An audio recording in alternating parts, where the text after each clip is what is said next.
going on, guys? So today I'm going to do a brake lever review for this 2022 Honda CBR500R. It's a HZX HS brake and clutch levers, fully adjustable. Got them on Amazon for like, I think, $35. Pretty simple. The only gripe I got about them is they have a little bit of play, but not really anything to be concerned about. You don't really notice that when you're using them. So 6-position adjustable makes this front brake feel pretty good, and you don't have to squeeze as hard for basically the same amount of power. So a little bit easier on your fingers. Not that it's that hard, but definitely an upgrade.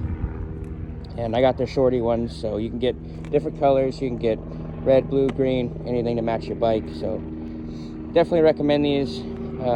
Stock is pretty nice, but these are a little bit better, and they look cool with the bike. So yeah, if you guys want them, I'll leave you guys a link in the description.